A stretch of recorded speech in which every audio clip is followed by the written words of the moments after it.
So let's bring in now our next guest, who is a lieutenant colonel. And I just want to ask you first, Colonel, whether from a military standpoint, this is as bad as it sounds.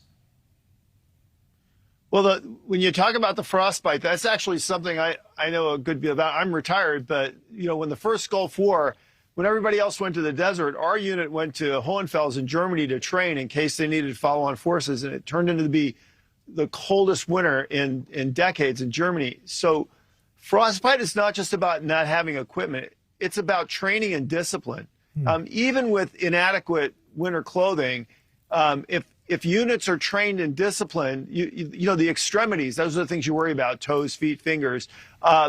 Experienced militaries that are disciplined with good non-commissioned officers and officers who take care, they make sure that kind of stuff doesn't happen. So if this is a widespread problem in the Russian military, it's also a reflection of not just a poor state of equipment, but actually it's much more a statement of a poor state of training, readiness, and leadership.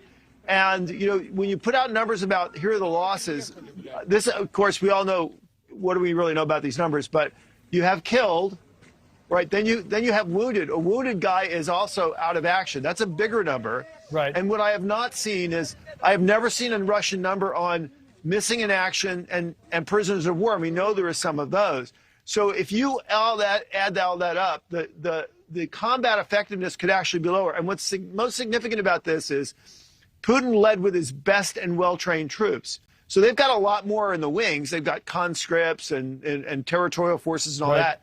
But the people that were best trained, like our equivalent of the guys that landed in Normandy, those guys have already fought and gotten kind of whacked. So let's talk a little bit about NATO and what we expect to see this week, Colonel, because it almost appears if NATO does decide on a more offensive move, whatever that may look like, short of a no-fly zone or for putting troops in there, it could tip this in Ukraine's favor, right? Is it premature to say that they might actually win?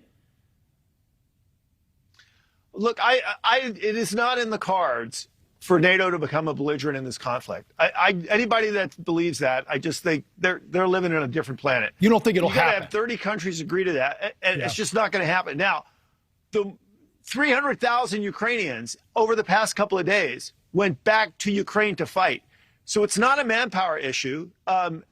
What they need is more equipment, more supplies, more. And as long as the West keeps feeding that and accelerating that and stop being stupid, like saying, well, you can't have airplanes because Russia might find that aggressive, the Ukrainians can fight for themselves. Now, I take the point.